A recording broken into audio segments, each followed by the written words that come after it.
Selamat datang di acara Kayubi Talk Show. Pada segmen kali ini, kita akan mewawancarai seseorang pengusaha dari Lumajang.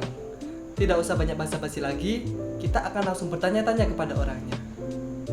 Dengan Bapak siapa? Dengan Pak Rendra Adi Kurniawan, panggilannya Pak Rendra. Oh iya. Dalam usahanya, posisinya jadi apa Mas ya? Sebagai fotografer juga sih. Kadang juga sebagai ownernya juga. Oh. Jadi owner sekaligus fotografernya. Oh iya. Jadi usaha Bapak ini sudah berjalan berapa tahun Pak ya? Sekitar 8 tahunan berjalan. 8 tahun. Oh, lumayan lama ya Pak ya. Jadi nama usahanya?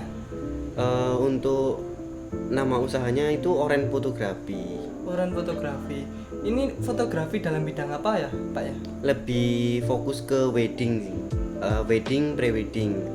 Kalau ada party juga bisa sama Iya. birthday. Jadi segala jenis macam yang bidangnya fotografi Bapak ambil berarti Pak ya? Oh, tidak semua.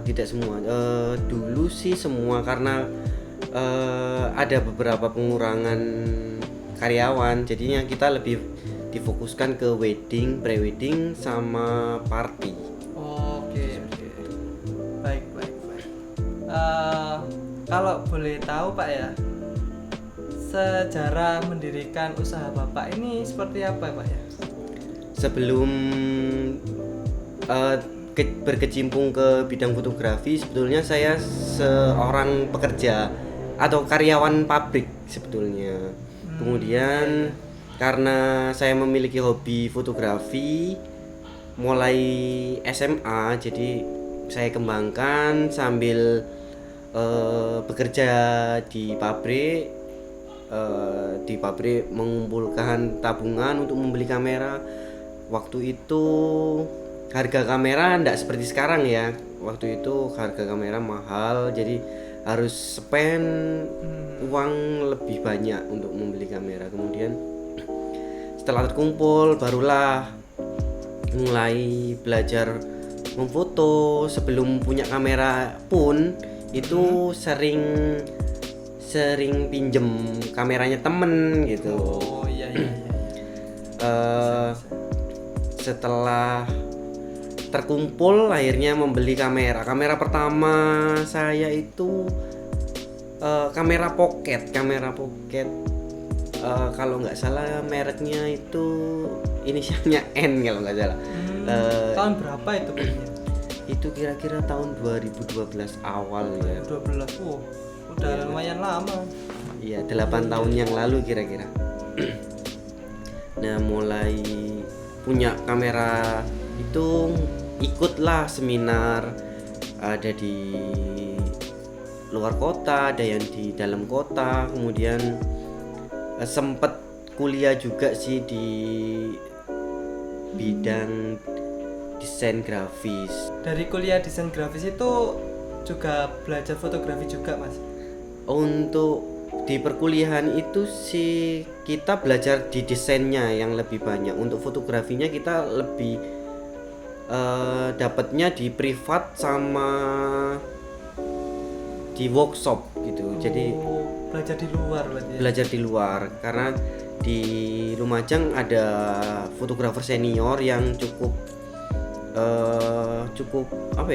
cukup terkenal sih di luar. Iya. Yang sering ke luar negeri melalang buana ke Eropa gitu. Jadi pengalamannya lebih banyak gitu. Iya, menurut saya kalau kita belajar langsung tepat ke orang yang memang fokus di bidang itu, kita akan jauh lebih cepat sih belajarnya daripada yang di akademik. Bukan berarti akademik itu tidak tidak cepat ya, tergantung pribadinya masing-masing juga.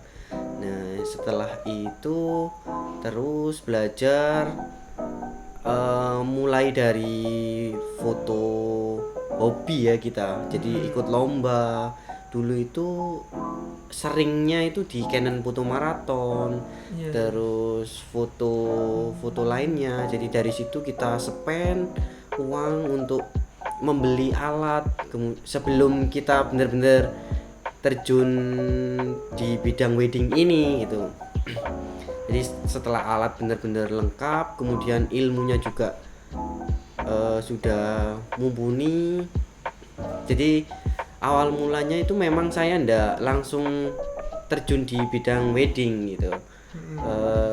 Saya ikut di studio foto A, kemudian di studio foto B gitu, sampai menemukan passionnya itu di mana gitu.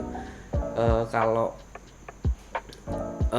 sebelum ke wedding itu banyak di hobi, ada yang makro, model, kok rasanya sudah puas, akhirnya terjunlah ke wedding. Jadi ikut sebuah studio foto, dan di 2015 itu benar-benar membuat brandnya sendiri, Oren Fotografi, dan dari situ membuat tim dan sampai sekarang alhamdulillah.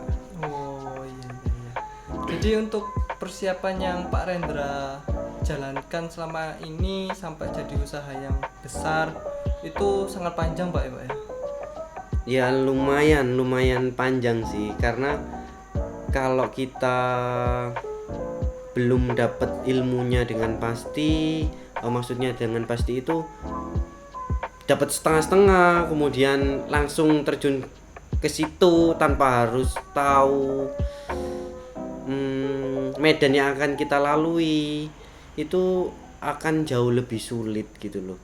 Jadi saya ikut studio A, studio B itu saya mencari pasar, kemudian mencari pengalaman seperti apa sih dunia fotografi wedding itu gitu.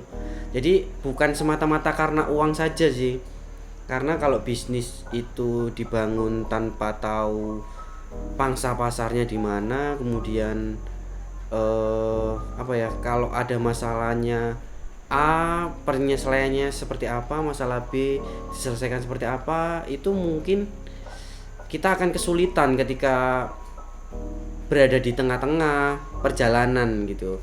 Karena teman saya juga ndak banyak sih yang berhenti di bidang fotografi.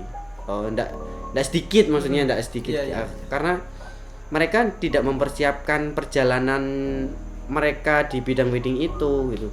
Jadi ketika di tengah-tengah jalan mereka ada permasalahan seperti ini, tidak bisa menyelesaikan, akhirnya mundur, pindah ke video gitu. Jadi mereka kurang fokus, jadi seperti itu. Iya. Berarti intinya memang harus ada niatan yang besar Pak ya untuk membuat usaha khususnya di bidang fotografi ini Pak. Iya benar sekali, karena setelah apapun yang kita persiapkan dengan baik pasti akan mendapatkan hasil yang baik pula. Jadi setuju saya. Seperti itu. Untuk pertanyaan selanjutnya Pak, kan pada saat ini merupakan masa pandemi. Apakah masa pandemi ini berpengaruh besar dalam usaha Bapak? Untuk di bidang weddingnya sih cukup berpengaruh besar, tapi kita terbantu dengan adanya studio. Jadi Oren Foto Studio itu masih ada lah beberapa yang foto, maksudnya ada itu ya ndak kosong sama sekali gitu. Iya. Mulai Maret itu harusnya sudah banyak wedding yang masuk, tapi di cancel cuma acara akad pemberkatan, jadi seperti itu, resepsinya tidak diadakan. Jadi cukup berpengaruh sih untuk COVID ini. Iya. Selama pandemi ini, tapi kita cukup terbantu dengan adanya studio sih, karena banyak yang sudah online, akhirnya mereka datang ke studio untuk foto wisuda atau sekedar foto keluarga, dan prewedding nggak bisa di luar, akhirnya di dalam studio. Oh. Jadi walaupun di masa pandemi ini usaha Bapak masih tetap jalan. Oh. Meskipun omsetnya sedikit menurun. Iya. Ya semoga saja di tahun 2021 ini masa pandeminya berakhir Pak. Amin, terima kasih. Ya. Wah, banyak sekali materi yang kita dapatkan pada kali ini. Semoga apa yang kita bicarakan pada hari ini bisa menjadi semangat bagi para pemuda yang ingin membuka usahanya. Terima kasih Pak Renda sudah mau saya wawancarai pada segmen kali ini. Ya, sama-sama. Oke, sekian terima kasih. Wassalamualaikum warahmatullahi wabarakatuh.